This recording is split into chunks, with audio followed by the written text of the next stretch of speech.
right, so you just started your Turo journey, or you've been doing this for a while and you're trying to figure out what vehicle that you should purchase for your fleet.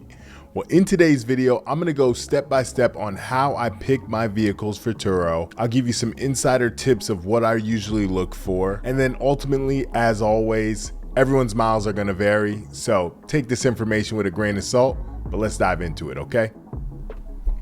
All right, so the first thing you're really gonna wanna do is figure out what is your goal, right? Is your goal just to drive your car and have somebody else basically pay your payment for you? Is your goal to actually scale up into a bigger Turo fleet and actually start generating money for you? Or is this just to subsidize some of the costs that you have on your personal vehicle and you just wanna have some help basically making that payment for you? Well, once you figure out your goal, then you're going to really be able to figure out, hey, what's going to be the next car that I want to use for Turo? Now, if your personal goal is just to have somebody else pay your car payment, I would say Turo whatever you want to drive. If you want to rationalize driving maybe a nicer car that you normally wouldn't buy, but you're going to subsidize some of that cost by putting it on the Turo app, well then, as long as you run the numbers and it makes sense for you, then go right ahead. If you're someone like me, I do love cars, so I have different styles of vehicles for the cars in my fleet. But I will say that my goal is to make money though. It is to replace a bill, but it is also to generate income from the fleet. So that's really the first thing that you're gonna wanna look at. Now, I'll give you the first way that Turo can really kind of give you insight on what vehicles you should have and how well they'll actually do on the Turo app. And then I'll show you a way that I kind of look at things. It gets a little bit more in detail of finding out what specific vehicles are around my area, what will rent well, and what's going to make me the most money. All right, so on the Turo site, they have the Turo Carculator, corny as hell. But they have the Turo Carculator, and this will give you national average. It'll also give you specific areas that you live in the country. So particularly, these are very popular areas. So you're gonna wanna, find something. So for example, I live in Tampa. Tampa's not on this list. So what you might want to do is find something that's similar to Tampa or maybe has a similar landscape and usually pick that. So for me, I'd maybe pick maybe an Orlando, right? Or a Dallas Fort Worth. And the reason why I hesitate to pick an Orlando is a heavily traveled to location. So even those numbers may be outliers, but I would still feel a little bit comfortable picking Orlando just because it's such a close place in proximity to Tampa. But then Dallas Fort Worth, I've been there before. Definitely the landscape of Dallas is similar to Tampa, pretty much warm all year round, so on and so forth. So I can usually get a good idea based off of that. So when you go to Dallas Fort Worth, right, you can look up vehicles that are in your budget range. So if your budget range is 10 to 25,000, then you're gonna look for that. If it's 25 to 40,000, then you're gonna look to that. And then 40,000 to 100,000, then you can look at that. And so it basically goes through and tells you which vehicles are on this app nationally, or I'm sorry, in the Dallas Fort Worth area that give you an annualized return on investment. So your top 10, you got the Chevy Tahoe, Jaguar, Chevy Silverado 3500, you got a Maserati, Porsche Macan, BMW M3, Jeep Gladiator, GMC Yukon XL, Land Rover Range Rover Sport, I missed that car, and then our Chevy Suburban.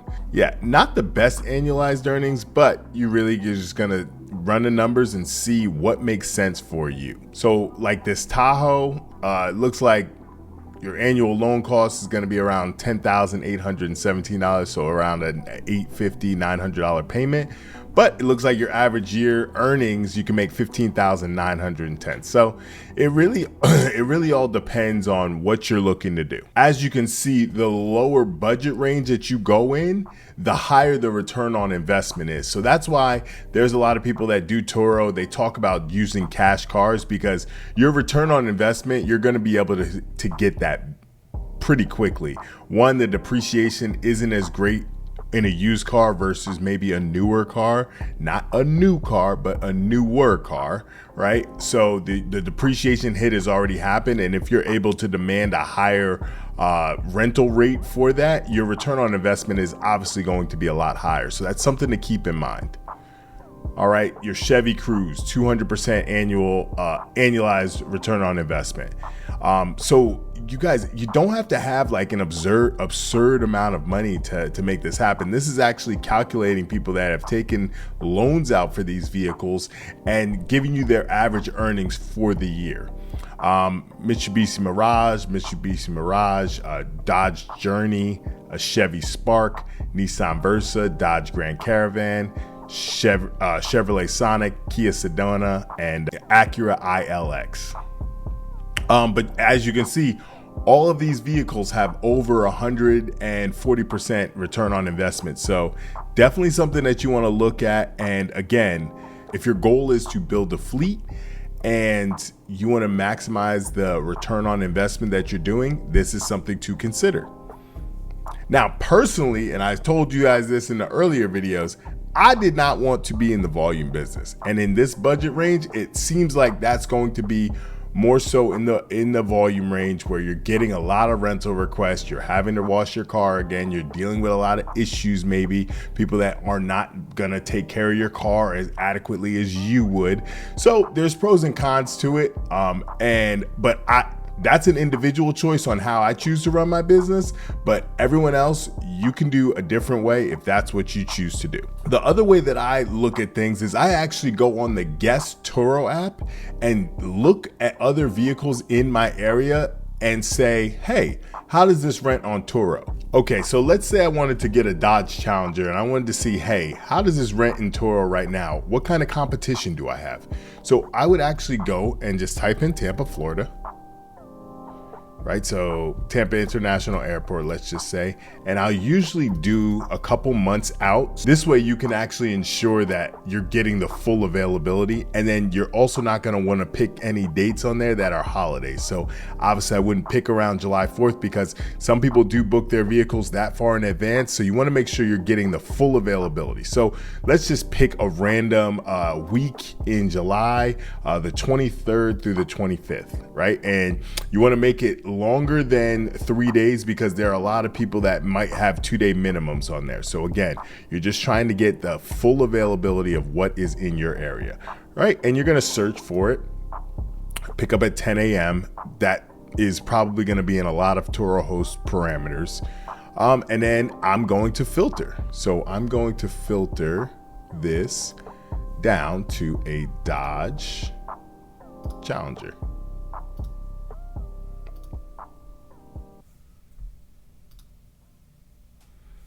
All right, so I see that they have different vehicles on here, 2016 to 2023, and it shows me how much these vehicles are renting for the day. Now, key thing that you want to look at as well, and this is something that I really started to pick up on a little later in the game, but if you see the difference here, your Dodge Challenger that's 2016 is only renting $20 less than your Dodge Challenger 2023. So what I would say is the numbers are usually not going to make that much sense if you go out and buy a brand new car that has previous models that look the exact same. So that is one thing you definitely want to be conscious of. Another thing that you want to be conscious of is, let's say, I'm not sure about the trim levels of the Dodge Challenger, but I believe like the SRT8, that might be old information. So car enthusiasts, please don't come for me. But let's say SRT8 was the top trim, and you know, the base level, I'm not even sure what the trim is, but you really want to, a lot of people get hopped up in paying $20, $30, $40,000 extra just to have a higher trim level.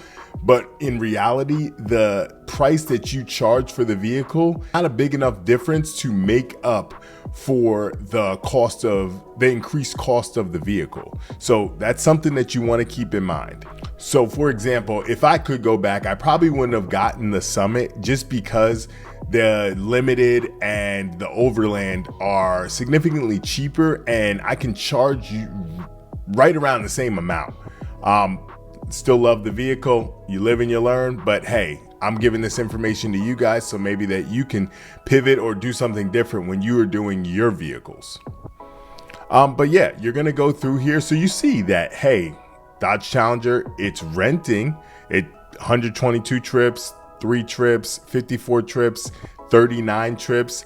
You see that these things are renting. All right, now here's the challenge though. 14 cars available in your area. Now that might be pretty competitive, right? You may say, hey, it's not that competitive, I'm good with it. Or you might say, it's kind of a competitive, maybe I want to stay away from the Dodge Challenger. That's something that you're going to get from this information.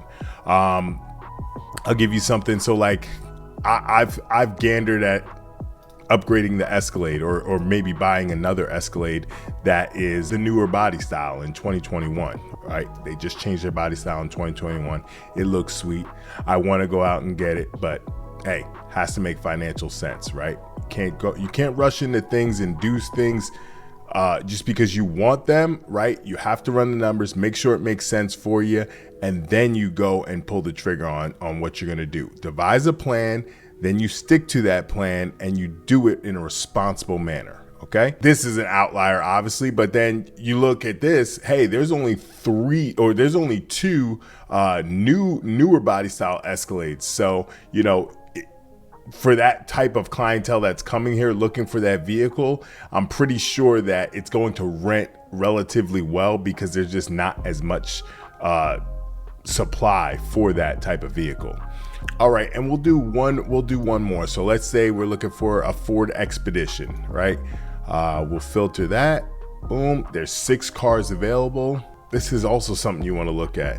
There's a lot of people who will drop their price so low just because they want to get rentals.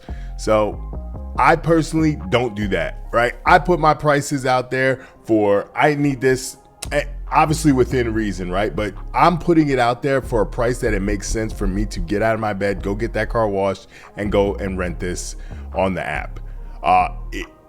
If you're just looking to have volume and you just want it rented and it's making more money than it's in your driveway, well, fine, that's good. But just understand there's going to be some cons that come with that as well.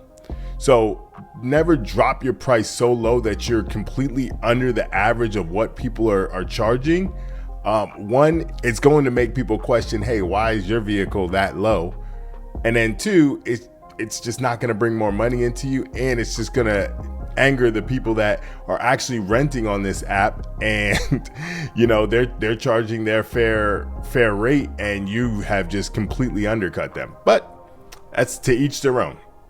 So this person is charging $58 a day, and your average person is charging anywhere 80 plus a day, right?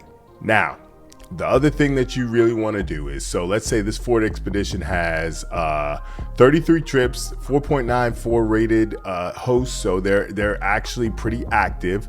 You want to go into the ad, right? And you see, oh, it's Ryan, cool. So now what you want to do is you actually want to go into their calendar, right? And when you go into the calendar, you're going to go back.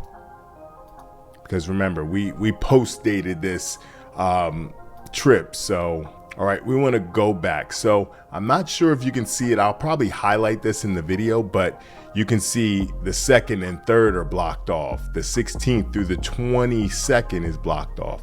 The 26th through the 27th is blocked off. So we can see, hey, first week of April, it has some rentals. And so that's where I'm saying you need to figure out how many days this car needs to be rented for you to actually reach the goal that you're trying to reach. So this is rented, it looks like about 15 days so far. Now, I mean, there's people that will rent last minute. So on the 5th or on the 4th, someone might actually rent it the 5th through the 7th. So you just never know. But this gives you a brief depiction of, hey, what is my car going to really rent for? How many days can I get this rented, and what's the goal? Now, if your goal is you need to have this rented 25, 26, 27 days of the month, you probably should reconsider or just run those numbers again.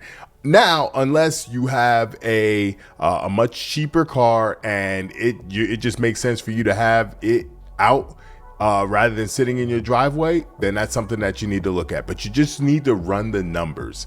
So that's pretty much how I figure out what vehicles I'm looking to rent.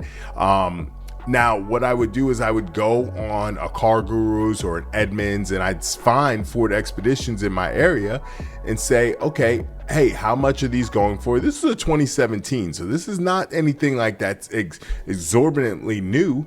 And it's renting pretty well. So those are all things that you want to consider. This is probably a $35,000, $40,000 vehicle, maybe even less. So, you really got to figure out, hey, what can I get this for? What can I put it on the app at? How many days do I need to have this rented for it to make sense for my goal? And then you go from there. So between the car calculator and then doing it my way, where you're looking for local people in your area, seeing what the competition's like, seeing what they're renting their cars for on the app, that's really going to give you a better idea of what car you want to actually go out and get and put on your Turo platform.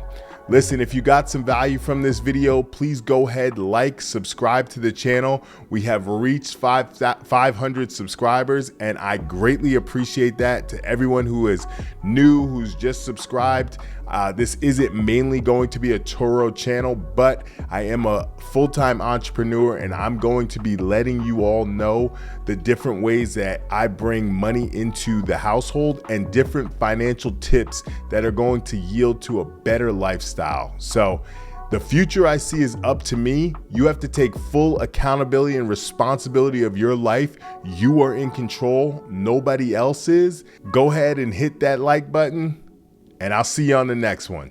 Take care, y'all.